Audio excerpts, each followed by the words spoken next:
À partir d'aujourd'hui, appelez-moi Kani la Malienne. Chauffé!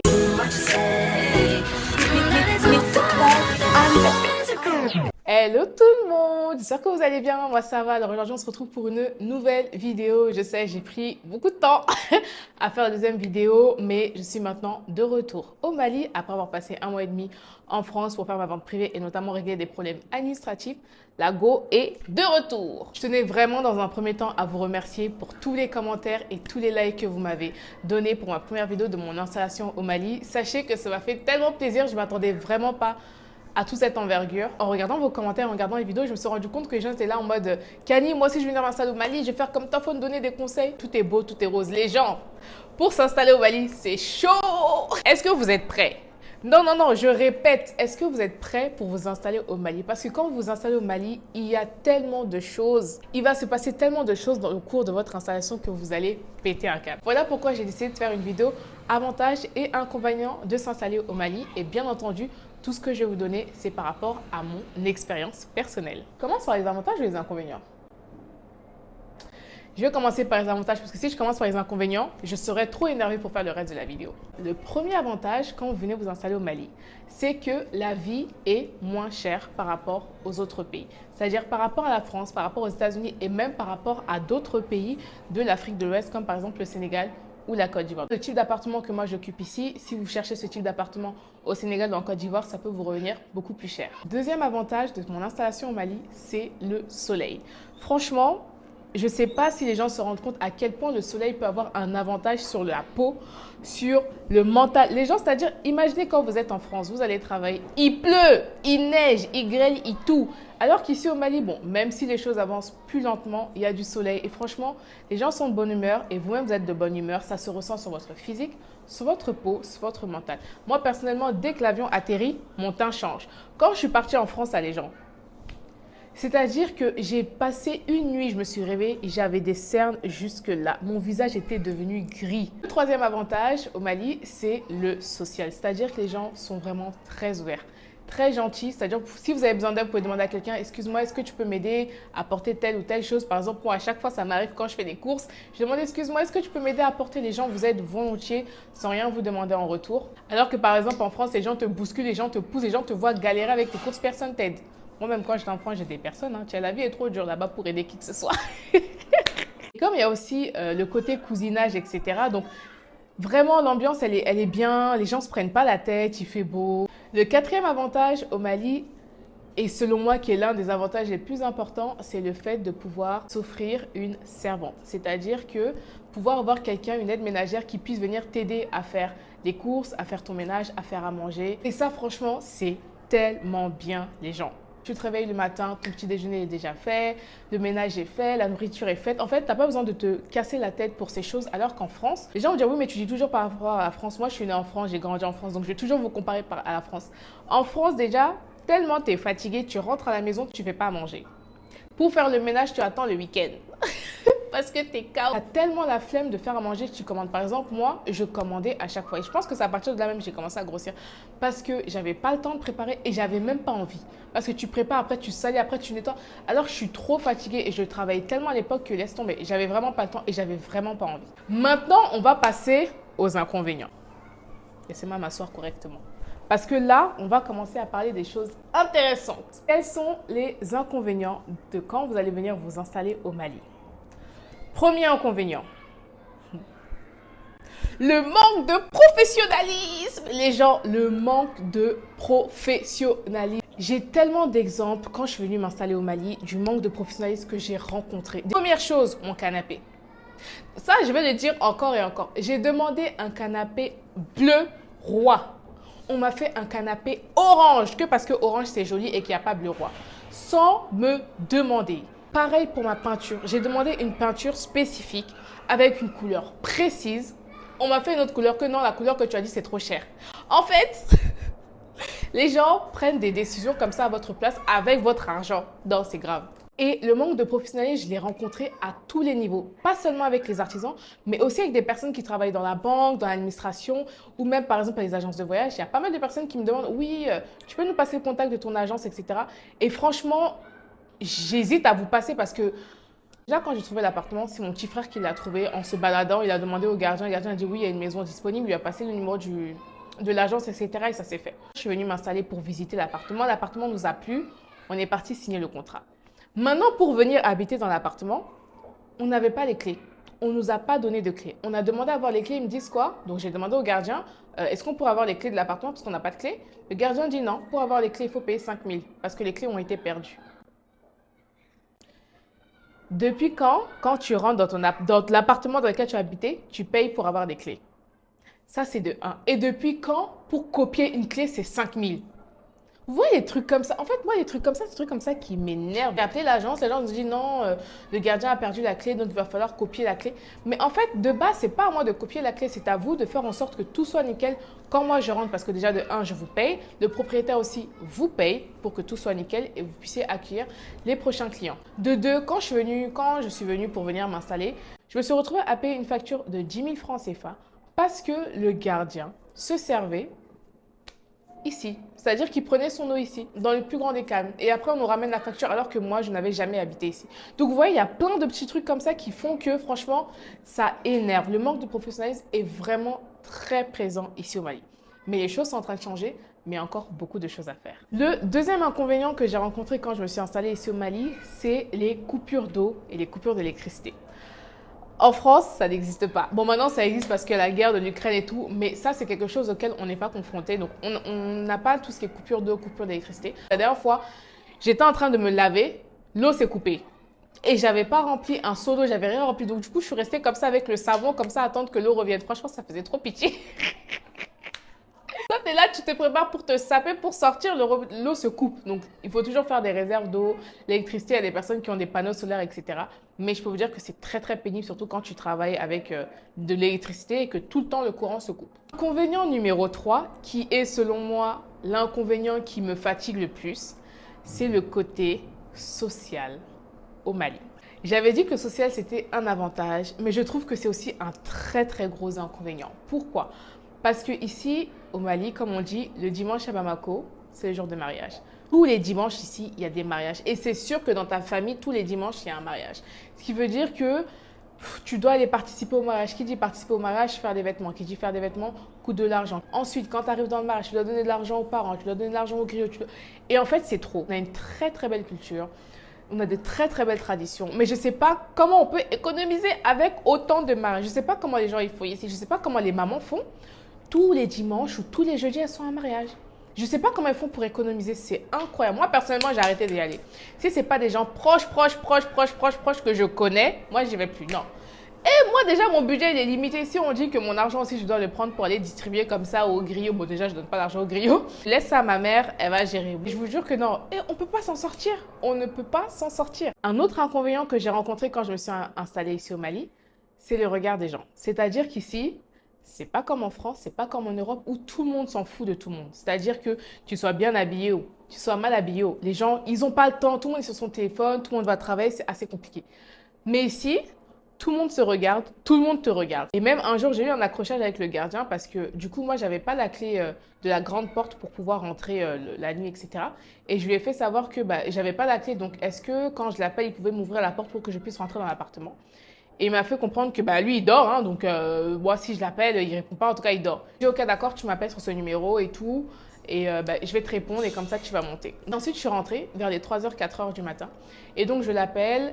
Le téléphone ne passe pas. Je l'appelle, ça sonne, mais il ne répondait pas. Du coup, j'appelle. Passé 1 heure en bas à appeler le gardien ne répondait pas. Du coup, après, il se réveille, il m'ouvre la porte, etc. Le lendemain matin, donc je descends pour acheter quelque chose à la boutique.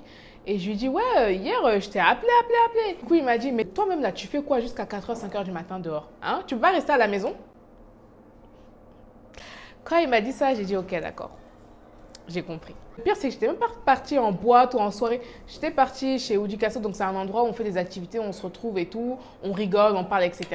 Et ce jour-là, non, laissez tomber l'ambiance, c'était incroyable. Du coup, on est resté super tard. et je rentrais à la maison. Et du coup, je lui ai dit, mais est-ce que tu sais ce que je faisais dehors? Est-ce que tu sais si j'étais à l'hôpital? Est-ce que tu sais si j'étais chez ma mère? Est-ce que tu sais? Il dit, non, mais tu faisais quoi? Pourquoi tu es resté aussi tard? Je lui dis, mais ça, c'est pas ton problème. Et donc, en fait, ce qui veut dire que le regard des gens ici est très, très important. Alors qu'en France, tu sors, tu rentres à 5 heures, tu rentres à 6 heures, tu appuies ton interphone, tu prends tes clés, tu rentres, il n'y a aucun souci. Mais ici, quand tu rentres tard ou quand tu t'habilles d'une certaine manière, etc., les gens te regardent et les gens te jugent. Et ils ne se cachent pas, hein, ils te jugent très très bien. Donc en fait, j'ai compris qu'il va falloir aussi faire très attention par rapport au regard des gens, très attention par rapport à ce que les gens pensent de toi, parce qu'en plus, ça peut très très vite monter en rumeur et on n'a pas envie d'avoir des rumeurs sur nous là. Cinquième inconvénient de mon installation au Mali, c'est que tout se paye en cash et vous n'avez pas de possibilité de paiement en plusieurs fois. Et franchement, ça c'est super fatigant. Pourquoi? Quand je suis venue m'installer et que je devais faire mon mobilier, donc mes meubles, acheter ma télé, acheter tout ce dont j'avais besoin, ben, en fait, je devais tout payer en une fois et en cash. Ce qui veut dire que si vous n'avez pas d'argent, vous venez vous installer ici, ça va être très compliqué. Quand j'allais les voir, je disais, oui, mais monsieur, quelles sont les modalités de paiement? Il me dit, quelle modalité de paiement? J'ai dit, oui, mais je peux payer en 2 fois, 3 fois. Il dit, quelle 2 fois, 3 fois? Madame, tu payes tout maintenant et puis tu pars. J'ai dit, ah bon? Et franchement, je suis en mode, mais c'est trop compliqué. Genre, en fait, ton argent part à une vitesse incroyable. En tout cas, si vous venez, il faut avoir l'argent. Il faut avoir un minimum, un apport pour pouvoir vous installer comme vous le voulez. Et surtout, ne pas vivre au-dessus de ses moyens. Par exemple, moi, quand je suis venue m'installer, je n'avais pas mis encore la clim, etc. Parce que les clims, c'est cher, hein? 500 € les clims. Bon, il y a les clims moins chers et tout. Mais moi, les vrais clims que je voulais, c'était dans les 300 000 là. 500 €. J'ai dit, bon, l'homme va faire avec les ventilos. Après, on va acheter la clim. Bon, après, j'ai trouvé des bonnes clims vraiment moins chères, etc. Donc ça, c'était super. Mais vraiment vivre avec ses moyens. Si tu ne peux pas te permettre d'acheter une clim, ben, achète pas la clim en fait. Ne sois pas gêné en mode, oui, non, mais je veux la clim. Les clims, c'est cher. Hein. Les clims, c'est très cher. Le mobilier, c'est cher. Tout est cher. Et en plus, tout a augmenté. Le sixième inconvénient, et ça, je pense que toutes les personnes qui sont venues s'installer au Mali l'ont remarqué, c'est que les personnes, quand tu vas vers eux pour acheter quelque chose, ils ont tendance à augmenter les prix parce qu'en te regardant, ils savent que tu n'es pas d'ici. Et franchement, ça, c'est quelque chose qui me dérange et qui m'énerve énormément. Je vais vous donner un exemple. J'étais partie au marché pour acheter des calebasses dans lesquelles je mets mon beurre de karité que je vends en France. Et du coup, je suis arrivée au grand marché à l'artisanat et j'ai demandé « Oui, bonjour, où est-ce que je pourrais avoir des calebasses, etc. » Et le monsieur m'a dit « Ah, viens, moi j'en vends et tout. » Donc, je le suis. Et du coup, il me dit, oui, mais tu as besoin de combien de calebasses, etc. J'ai dit, j'ai besoin de beaucoup, mais ça va dépendre du prix que tu me donnes. Il me dit, mais beaucoup, c'est combien? Je dis, en tout cas, c'est plus de 50. Il me dit, ok, bon, moi, je te fais les calebasses à 2000. J'ai dit, pardon. Il m'a dit, oui, je te fais une calebasse à 2000 et tout, c'est le prix, hein, je ne vais pas augmenter et tout. Alors que moi, je connais le prix des calebasses. Et même si je ne connaissais pas le prix des calebasses, j'ai ma mère qui habite ici et je connais beaucoup de personnes qui habitent ici, donc qui pourraient me guider par rapport au prix des calebasses. Je lui ai dit, monsieur, quel est le vrai prix des calebasses? Il me dit, ça là, c'est la vraie qualité. Ni bêta, ni bêta. Je dis, monsieur, n'allez à bêta, bêta. C'est pas mon problème. Pourquoi vous avez tendance à augmenter? Il me dit, non, bon, ok, d'accord, je te fais un prix, je te fais à 1500. Alors que les gens, les calebasses sont entre 200 francs CFA et 300, 450 francs CFA. Donc en fait, le monsieur, il a augmenté le prix de la calebasse x 10. Et franchement, j'ai dit, tu sais quoi? C'est pas grave, je vais aller chercher ailleurs. Il me dit non, tu vas pas trouver mieux que moi et tout. J'ai dit oui, oui. Je vais me balader et je vais trouver. Il m'a dit non, bon, viens, on discute. J'ai dit non, on discute pas. C'est dommage parce qu'en vrai, j'avais besoin de 200 calebasses. J'ai dit j'allais te prendre 200 calebasses, tu allais pouvoir te faire ton bénéfice dessus. Mais toi, tu m'as vu, tu as vu que j'étais pas une fille d'ici et tout, etc. Donc, tu as commencé à augmenter les prix. Et de toute façon, c'est pas moi qui est perdant, c'est toi qui es perdant parce que je vais marcher à quelque part et je vais trouver un vendeur qui vend exactement la même chose que toi à un prix beaucoup plus intéressant. Et ça, c'est un truc que tu vas vraiment retrouver à tous les niveaux, que ça soit l'artisanat ou quand tu vas acheter un truc. J'ai même eu une autre expérience. Vous voyez ces chaises-là, les chaises sur lesquelles je suis assise. J'étais en train de rentrer à la maison et je suis tombée sur ces chaises-là et j'ai dit, oh, il me faut trop des chaises comme ça pour mon balcon, pour ma maison, ça sera trop joli, etc. Donc, je suis rentrée dans la boutique et tout, je suis tombée sur une dame et j'ai demandé à la dame, je suis vraiment intéressée par ces chaises et tout, les chaises sont à combien? Elle m'a dit, les chaises sont à 20 000. Alors, je ne sais plus si c'est 20 000 ou 25 000, mais bon, on va dire 25 000. Elle m'a dit, les chaises sont à 25 000. J'ai dit, ah bon, moi j'ai besoin de deux, vous ne pouvez pas me faire un prix. Elle m'a dit, non, c'est vraiment le prix, etc. J'ai dit, ok. Bon, ben, je vais venir un autre jour pour venir les récupérer parce que là, actuellement, sur moi, je n'ai pas l'argent pour. Elle me dit, il n'y a pas de souci, etc. Donc, je prends son numéro, tout ça, tout ça, tout ça.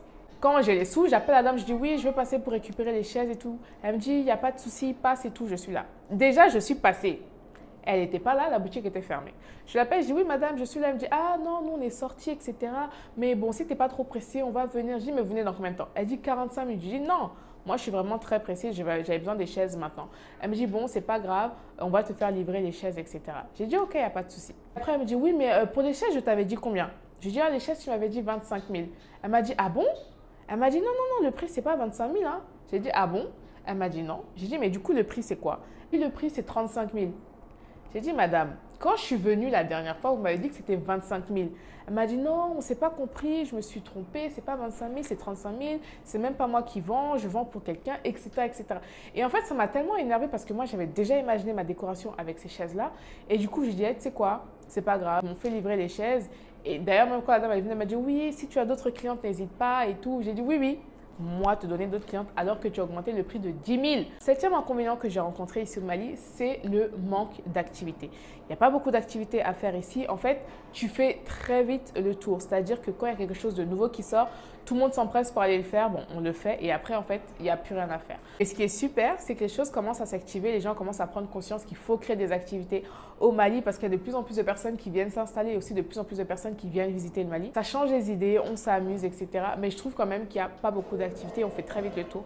Mais les choses sont en train de changer. Septième inconvénient, c'est au niveau de la santé. Ici, la santé n'est pas prise en charge comme en France, c'est-à-dire qu'on n'a pas tout ce système de carte vitale, etc., ou accès à la santé à tous. Ici, quand vous tombez malade, vous allez généralement payer plein pot, que ce soit vos médicaments, vos consultations et même vos opérations. Ce qui veut dire que quand vous venez vous installer ici, il faut absolument prévoir un budget santé. Huitième inconvénient ici, c'est au niveau de la scolarité.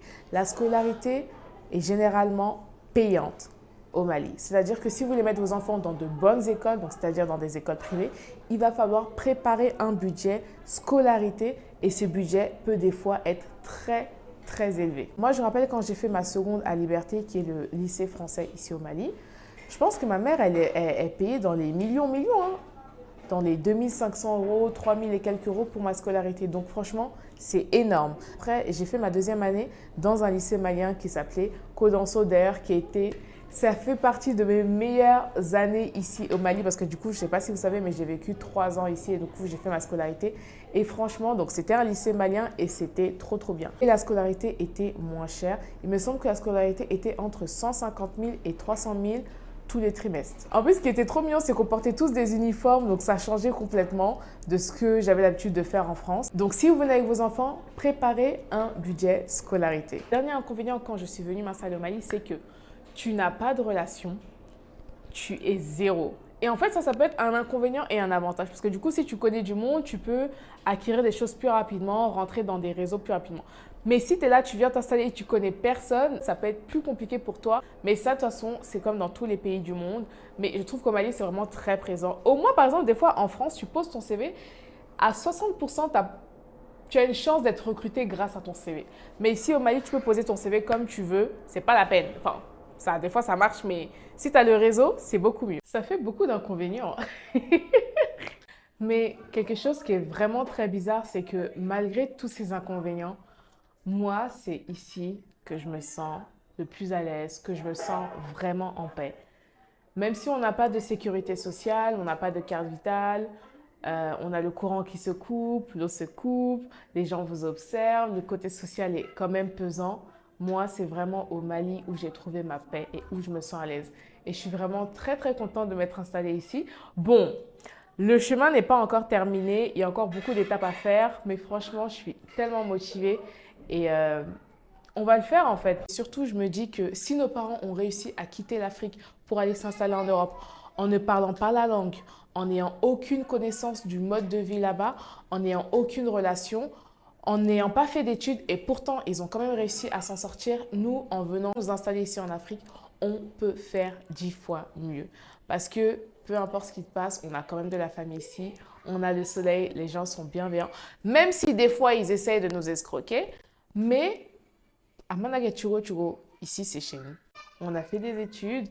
Pour certains d'entre nous, on arrive à parler la langue. Avec les réseaux sociaux, les choses vont beaucoup plus vite. Donc franchement, même si notre installation va être très dure, c'est dur partout. Je pense qu'à un moment, il faut qu'on vienne, qu'on tente l'expérience pour voir ce que ça donne. En tout cas, moi, j'ai tout abandonné en France pour m'installer ici. Si ça ne marche pas, ça va marcher parce que je n'ai pas de plan de secours. Voilà les gens, c'est la fin de cette vidéo. J'espère qu'elle vous aura plu. Donc n'hésitez pas à mettre en commentaire quels sont les avantages et inconvénients que j'ai oubliés. Moi, je vous ferai un plaisir de lire vos commentaires. Et surtout, n'oubliez pas d'aimer, commenter et de partager. C'était Pedoka.